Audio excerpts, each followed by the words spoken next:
దేవునికి మహిమ కలుగును గాక. ప్రియ దేవుని బిడ్డలారా, ఒక్కొక్కళ్ళు ఒక్కొక్క విషయాన్ని పట్టుకొని శక్తిని పొందుకున్నారు. ఏం పొందుకున్నారు? శక్తిని పొందుకున్నారు. మనము ప్రార్థనలో ఏముంటుంది తెలుసా? ప్రార్థనా శక్తి అనండి అందరూ. ప్రార్థనా శక్తి అనండి.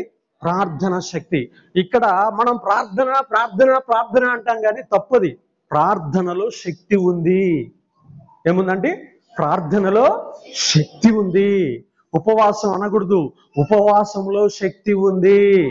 కృప అనకూడదు, కృపలో శక్తి ఉంది. దర్శనం అనకూడదు, దర్శనంలో ఏముంది?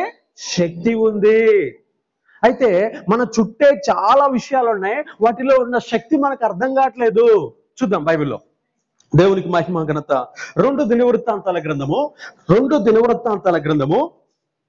14వ అధ్యాయము 2 దినవృత్తాంతాల గ్రంథము 14వ అధ్యాయము. అల్లరి చేయొద్దు. 2 దినవృత్తాంతాల గ్రంథము 14వ అధ్యాయము 8 నుంచి 12 వచనాలు. 8 నుంచి, ఆ కాలమున డాళ్లను ఈటెలను పట్టుకొని 3 లక్షల మంది యూదావారును, కేడములు ధరించి విల్లు వేయు 2,50,000 మంది బెన్యామీనులను కూడిన సైన్యము ఆసాకు ఉండెను. వీరందరూ పరాక్రమశాలులై ఉండిరి. మొత్తం ఎంతమంది సైన్యం ఉంది ఆసాకి? ఒకళ్ళేమో కత్తులు డాళ్ళు పట్టుకునేటటువంటి వారు కాదు. ఫస్ట్ ఏంటండి? ఈటెలను డాళ్లను పట్టుకునే వాళ్ళు ఎంతమంది? 3 లక్షల మంది. కేడములను విల్లును పట్టుకునే వాళ్ళు ఎంతమంది? 2,50,000. టోటల్ ఎంతమంది? 5,50,000 మంది ఉన్నారు. ఆసా గారి దగ్గర ఉన్న సైన్యం ఎంతమంది? 5,50,000 మంది ఉన్నారు. అయితే అవతల శత్రువు కాడ ఎంతమంది ఉన్నారు? 9వ వచనం చూద్దాం. కూషీయుడైన జెరహు వారి మీద దండెత్తి 1,000 సైన్యమును 300 రథములను కూర్చుకొని బయలుదేరి మారేషా వరకు రాగా ఆశా అతనికి ఎదురుపోయాను. 1,000 అంటే 100,000 అంటే ఎంత? లక్ష. Very good. 1,000 అంటే ఎంత? 10 లక్షల సైన్యం. వెరీ గుడ్, ఎక్సలెంట్ చెప్పారు. 1,000 అంటే ఎంత? 10 లక్షల మంది. ఈయన కాడ ఎంతమంది ఉన్నారు? జెరహు కాడ 10 లక్షల సైన్యం ఉంటే ఈయన కాడ ఎంతమంది ఉన్నారు?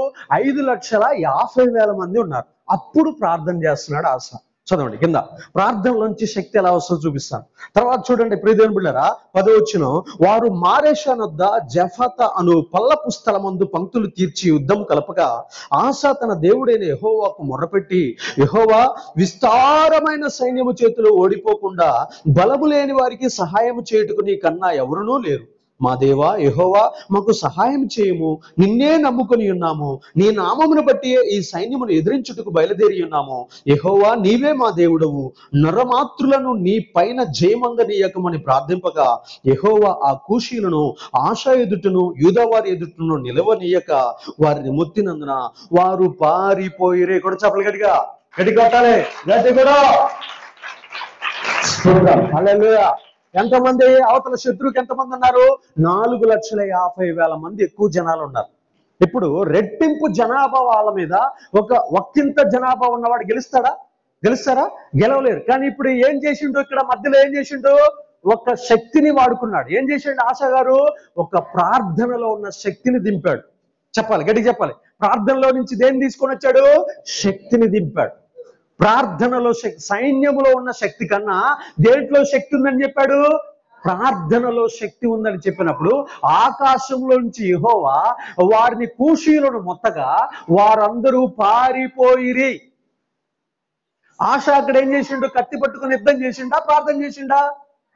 కత్తి కంటే పవర్ఫుల్ ఏంటిది? ప్రార్థన. Very good. ఇప్పుడు ప్రార్థనలో ఏముంది? శక్తి ఉంది. ఇది చరిత్ర. దీన్ని మారుస్తావా? దీంట్లో అబద్ధాలు ఉంటాయా? దీన్ని ఎవరన్నా మార్చే శక్తి ఉందా? పారిపోయినప్పుడు పారిపోయినట్టే రాస్తారు, చచ్చిపోతేనేమో చచ్చిపోయినట్టు రాస్తారు, ఓడిపోతేనేమో ఓడిపోయినట్టు రాస్తారు. మీరు చూడండి, ఎప్పుడైనా మనల్ని అన్యజనులు అడుగుతూ ఉంటారు, మీ చర్చి, మీ యొక్క బైబిల్లో అపవిత్రమైన విషయాలు కూడా ఉన్నాయి. మీ యొక్క పితరులు పాపం చేశారు, వాళ్ళు వ్యభిచారం చేసినప్పుడు దాన్ని కూడా రాయించాడు మీ దేవుడు. అవునరా బాబు, సత్యం ఒక మీడియాలో ఏముంటుంది తెలుసా?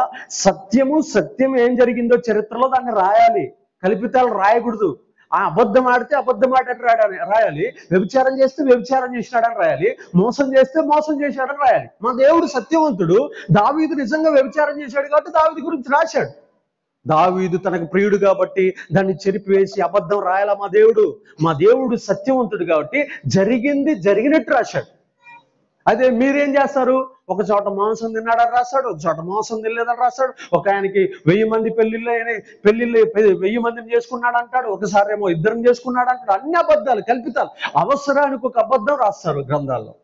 కానీ బైబిల్ అలా రాయలా. సత్యం, చరిత్రలో ఏం జరిగిందో దాన్ని నిక్షిప్తం చేశాడు బైబిల్. దేవునికి మహిమ కలుగును గాక. ఆశ ప్రార్థన శక్తి ద్వారా విజయాన్ని పొందాడు. మన చుట్టూ చాలా మంది శత్రువులు ఉంటారు. మనకి ప్రార్థనా శక్తిని వాడుకోవటం చెప్పట్లా, మనకి ప్రార్థనా శక్తిని వాడుకోవటం తెలియదు. ప్రార్థనలో శక్తి ఉన్నదన్న సంగతి మనకు అర్థం కావట్లా. ప్రార్థన ద్వారా శక్తి ఉంది. ఇంకొక ఆయన అంటాడు,